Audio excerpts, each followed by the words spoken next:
Okay, so now I'm going to go back to the move tool and go in here and maybe puff out some cheeks. Okay, and bring this in a little bit.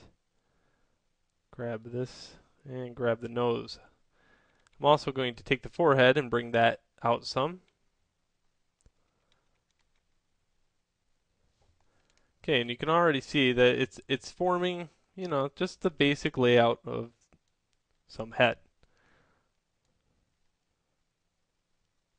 Okay, I'm going to kind of bring it to the idea that if I update frame, I can start seeing that these frames right here are going up and around a little bit.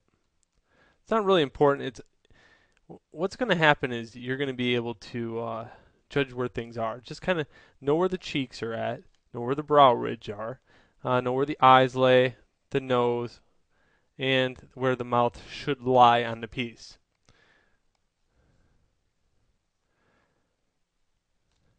All right. Go hit divide, scale in, and go back to the standard brush and subtract a little bit. Okay, so just subtracting a little bit more in this area.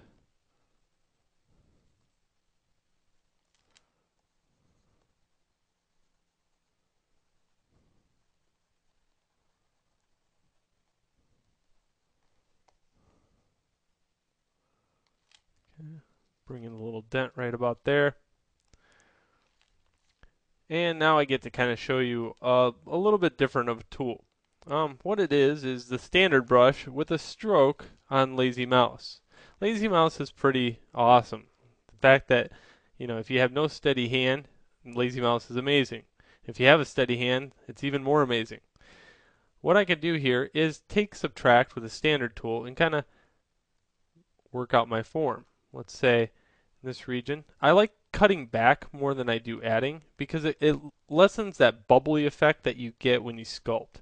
And you'll see that a lot, and sometimes in the forum, you'll see a critter that has been sculpted, and you'll see this weird bubbly effect appearing where everything looks like a balloon animal. So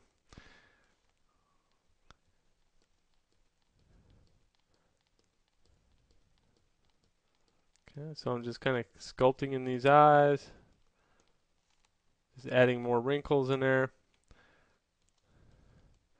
Okay, I'll turn up the intensity a little bit more. And I'll probably make some comic book guy or something like that. I'm very good at that whole comic book look thing. Subtract. I'm just kind of carving out a temple. Alright, so what I'll do here is lower it down again. And go to the move tool and start straightening up some of the stuff, the form. Basically what I want to do is suck all this in, except for right in this area. I need to go down a little bit further to grab it. And I want to kind of move that back out. Okay. I always straighten up this.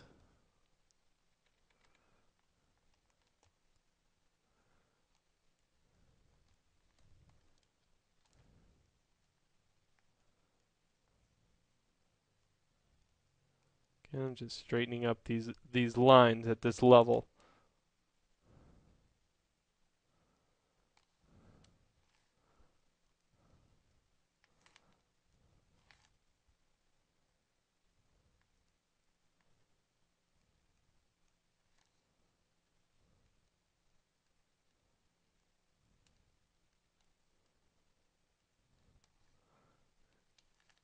What you have to learn is form. What's the form look like from the side view? What's the form look like from the side front view? Okay, once you get form down, everything's easy. So I'm not even looking at the stuff here. I'm more concerned with the overall shape of it, the outside of this.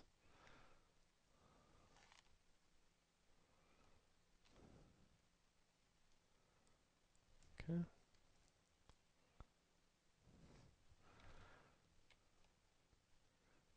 Just gonna shrink all this down, give it a unique look.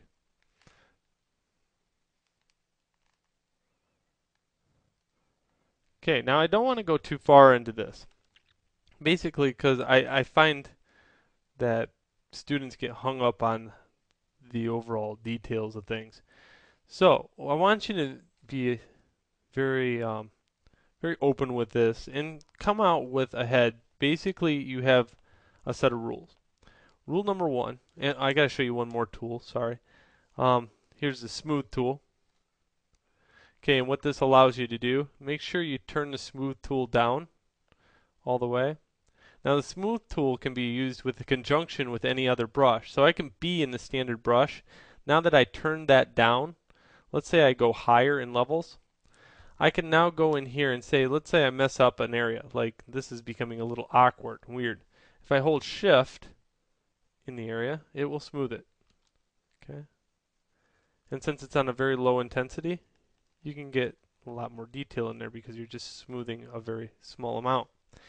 Alright, so that's one of the brushes you can use as a student. Say standard, smooth, and smooth are the three brushes. Another thing, I want you to stay within 10 subdivides at first with this lesson.